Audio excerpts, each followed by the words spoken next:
Ukrainian President Vladimir Zelensky has hinted that the attack could occur on the anniversary of Russian aggression, the 24th of February.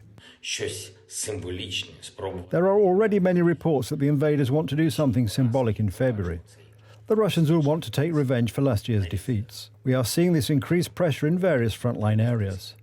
Things are very tough in the Donetsk region. There is fierce fighting. But no matter how difficult it is and how strong the pressure is, we must endure. In an interview with Reuters agency, the head of the Servant of the People grouping, David Arakamia, announced that the duties of Ukraine's current defense minister will be taken over by military intelligence chief.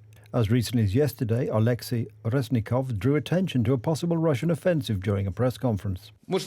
Nevertheless, we expect a possible Russian offensive in February.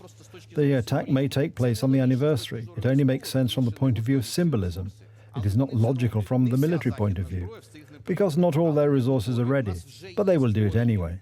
Reznikov's departure will take place amid a scandal over the embezzlement of funds for army food allegedly taking place in the defense ministry. A motion for Reznikov's resignation is expected to be voted on at the next session of the Ukrainian parliament. It is the custom that if someone is a minister and something bad happens in his ministry, then the minister is somehow held responsible. On the eve of a possible Russian offensive, Ukraine is still awaiting more than 120 tanks to be received as part of an armoured coalition of 12 countries. Ukrainian Army Commander-in-Chief General Zaluzhny said that they expect a major Russian strike in January or February, at the latest in March. Americans take this kind of information seriously. The United States Department of Transportation has announced a dispatch of more than 60 Bradley tanks to Ukraine as part of a military aid package worth nearly $3 billion. Canada's defence minister, on the other hand, reported on social media that the first Leopard tank had already landed in Poland. The first Canadian Leopard 2 main battle tank that we've donated to Ukraine has now arrived in Poland. Alongside our allies, we'll soon be training the armed forces of Ukraine in the use of this equipment. Canada will continue to stand with Ukraine. Aid for Ukraine is flying in and flowing from all over the world.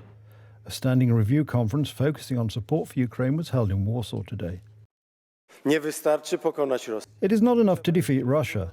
It is necessary to build a world in which Russian imperialism and colonialism, Russian domination, will find no place for themselves. Even a Ukrainian David can stand up to a Russian Goliath.